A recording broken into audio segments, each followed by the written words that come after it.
Hey supporters, mister informer is here. So guys, आज हम discuss करेंगे कि लोकी सीरीज में मेन विलन कौन हो सकता है, किसकी पॉसिबिलिटी है कि ये मेन विलन निकल सकता है, और साथ ही में हम कुछ और डिटेल्स के ऊपर भी डिस्कस करेंगे और साथ ही में हम फैन थ्योरी के ऊपर भी डिस्कस करेंगे। And without waste your any कीमती time, let's get figure out.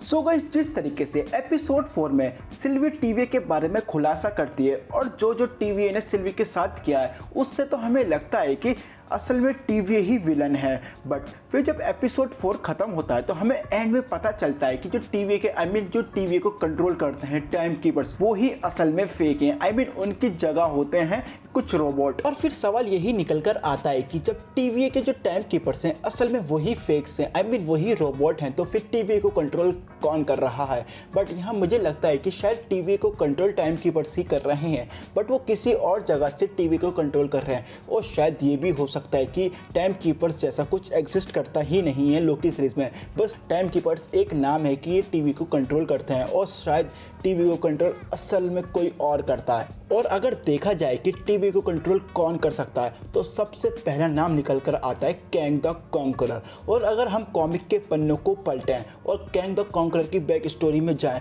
तो हमें पता चलता है कि कैंग द कॉन्करर एक ऐसा कैरेक्टर, एक ऐसा विलन है जो टाइम ट्रेवल में एक्सपर्ट है। जी हाँ, टाइम ट्रेवल में एक्सपर्ट है कैंग द कॉन्करर, जिस वजह से हो सकता है कि Kang the conqueror he TV को कंट्रोल कर रहा हो। बट अगर हम कॉमिक बुक के पन्नों को दोबारा पलटें और उन पे नजर मारें, हमें पता चलता है कि कैंग द कॉन्करर ने कभी टीवी के ऊपर कंट्रोल करा ही नहीं है। द कॉमिक बुक में टीवी हमेशा कैंग द कॉन्करर को पकड़ना चाह रहे थे, क्योंकि जैसा कि मैं कह चुका हूँ, Kang the conqueror time travel expert है, जिस वजह से उसने काफी बार टाइमलाइंस छेड़ी हैं कॉमिक बुक में, और इसी वजह से टीवी का हमेशा सरदर्द रहा है कैंग द कॉन्करर। बट शायद लोकी सीरीज में कुछ उल्टा हो, क्योंकि जैसा कि हम सभी को पता है कि जो मार्वल की कॉमिक बुक होती है और जो कॉमिक बुक की स्टोरी होती है, मार्वल स्टूडियो अपने मूवी में उन स्टोरी को सिर्फ एक रेफरेंस के तौर पे ही यूज करता है। तो शायद Kang the conqueror main villain हो सकता है लोकी सीरीज का। और कैंग द कॉन्करर के चांसेस एक वजह से इसलिए भी बढ़ जाते हैं कि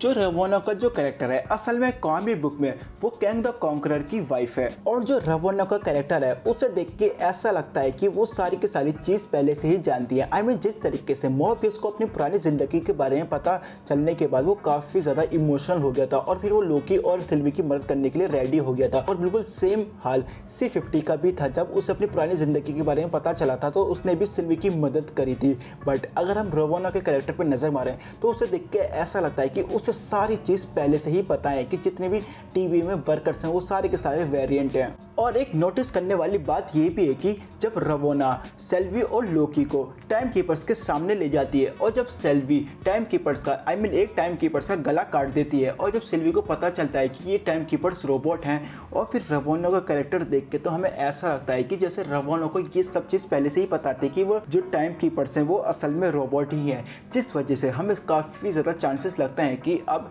जो रवोना का जो कैरेक्टर है असल में कैंग द कॉन्करर की वाइफ है। बट फिलहाल तो ये सब प्रिडिक्शन और फैन थ्योरी ही है, और हमें ये चीज नहीं भूलनी चाहिए कि जो कैंग द कॉन्करर का जो कैरेक्टर है वो असल में हमें Ant Man and the Wasp Quantumania movie में दिखाई देगा। और शायद ये भी हो सकता है कि हमें लोकी सीरीज में कैंग द कॉन्करर का कोई छोटा सा लुक या कोई हिंट देखने को मिले, और कैंग द कॉन्करर का असली मेन काम Ant Man and the Wasp Quantumania movie में हो, क्योंकि Kang the Conqueror Ant Man and the Wasp Quantumania का मेन विलन है। और केविन फाइगी ने यह भी कंफर्म किया है कि जो लोकी सीरीज में जितनी भी टाइमलाइन से छेड़खानी करी जाएंगी उनका असर हमें doctor strange in the multiverse of madness movie में भी देखने को मिलेगा। और जितना मुझे लगता है कि लोकी सीरीज का इफेक्ट हमें doctor strange in the multiverse of madness movie में तो देखने को मिलेगा, साथ ही में लोकी सीरीज का जो इफेक्ट है वो हमें Ant Man and the Wasp Quantumania movie में भी देखने को मिलेगा। क्योंकि अभी जो मैंने थोड़ी देर पहले आपको कहा कि कैंग द कॉन्करर